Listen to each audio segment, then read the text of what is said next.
Greetings sailors and welcome back to World of Warships and a Patreon supporter replay.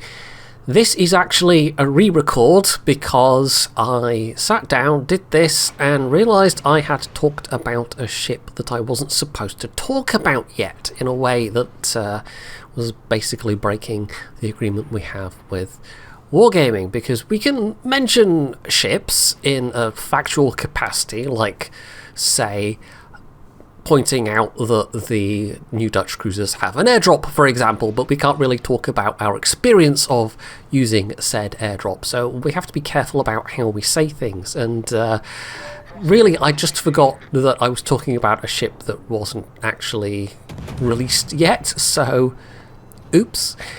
Anyway, what I did start off talking about, though, was the reason why there's been a bit of a gap with videos this week is I'd spent probably far too long trying to have a good game in the Tone and just haven't really succeeded in that. So yeah, sometimes I get a bit stuck on I'm going to do this thing, I must do this thing, and then I kind of forget that, well, that's not necessarily a particularly flexible approach to take. So yay for being on the spectrum, sometimes it's not particularly useful. Yeah, I will do a Tone video eventually, though. It's just I'm having a hard time with it. It's nice in that it's very sneaky and the firepower is semi-okay. And I say semi-okay because it's got 4 barrels, which is, you know, that's okay at tier 8, but it's got quite a long reload. It's 16 seconds, which is, I think, worse than the Mogami has.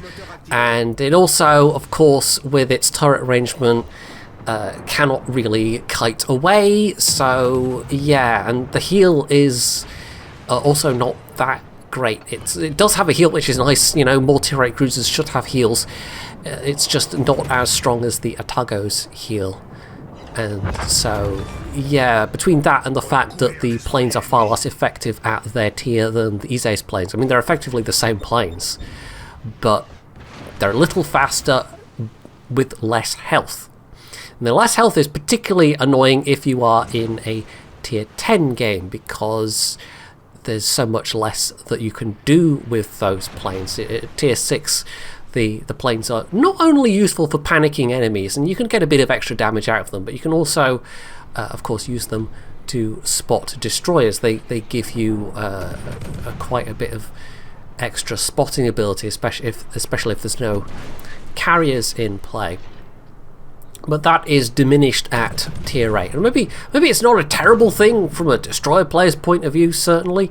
But yeah. Anyway, I should probably save all this discussion for the inevitable actual Tone video.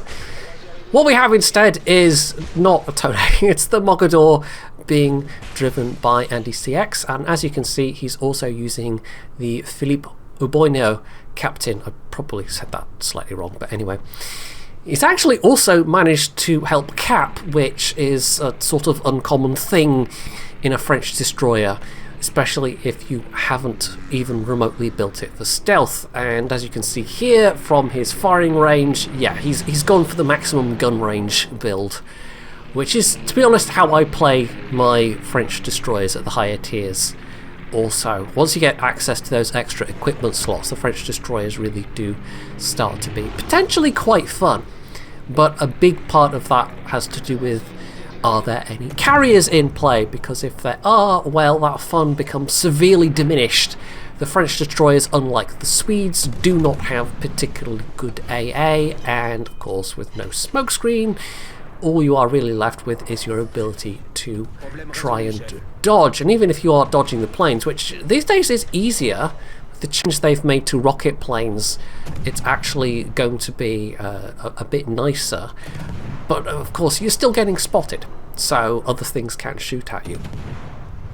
But maybe, you know, that's not such a big deal when you are also not caring that much if you're spotted. If you're actively running around and firing at things over open water, then yeah. So the carrier change with the rocket planes has been nice for French destroyers in particular. Maybe the Swedes don't care quite as much. So Andy has spotted an opportunity to use his fast torpedoes against this Sinop, but it's a bit of a risky play. It's not like he is going to be unspotted here, and the Sinop is going to be very, very concerned about a destroyer suddenly appearing off their port beam. And it really comes down to RNG at this point, because at this range, trying to dodge the Sinop's accurate guns, close range guns, is going to be a bit tricky. And unfortunately, he only hit one torpedo, so it wasn't the kill. He's taking a bit of damage from secondaries, but yeah, and there we go. That was over pens, but it still hurt quite a lot. And then gets a fire set by a secondary as well. So although he is going to get the kill, he has lost quite a lot of health in the process. Now, he could potentially skirt around that wreck and avoid the cap, but no, he seems intent on going in the cap. We know there was an enemy destroyer last spotted somewhere to the north of the cap, but we're about to have a little surprise, or Andy is certainly about to have a little surprise anyway, because hello, there's the Akatsuki, and this could be very, very hairy if they had torpedoes, but I'm guessing their torps are on cooldown, and because of the Mogador having side-mounted launchers rather than centerline launchers, it meant that fortunately Andy had more torpedoes at the ready. He could have also potentially, if he hadn't, pinged his main battery reload booster, but potentially could have lost some of his precious few remaining hit points in the process. It's not like he has a lot left at this stage. That isn't going to stop him from doing French gunboat things though.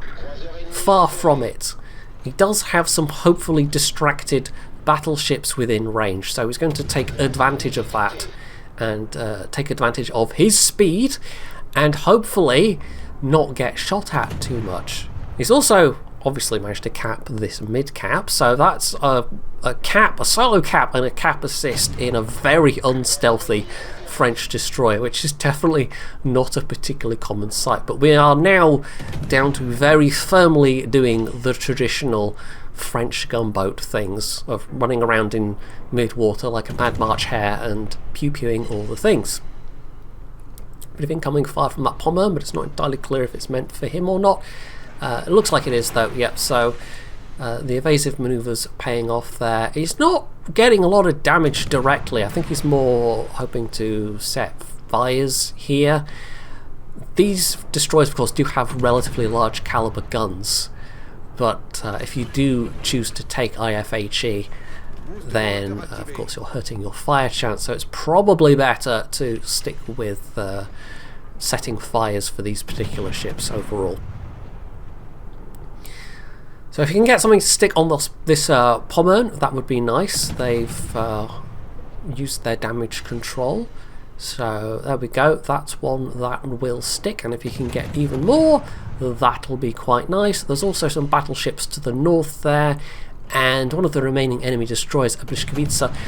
The Bliskowitz could be a problem potentially, but that's one of those ships that has been a bit power crept. So although he doesn't have that much health left, with the extra boost he can get from the MRBB, he could actually have a fairly decent chance of taking them in a gunfight, even though they do out-stealth him by a reasonable amount. Although not that much. Bliskowitz's stealth is pretty bad, unfortunately. Although by far the worst thing about it is its rudder shift. For some reason it has an absolutely terrible rudder shift for a destroyer. And even if you take the rudder shift module, this was a fun fact I found, if you take the rudder shift module, it is still worse than every other tier 7 destroyer without the rudder shift module. Yeah, it's that bad. It really is that bad. Of course, if you compare like with like, the gap becomes even worse. So we've switched fire to the Colorado. He has not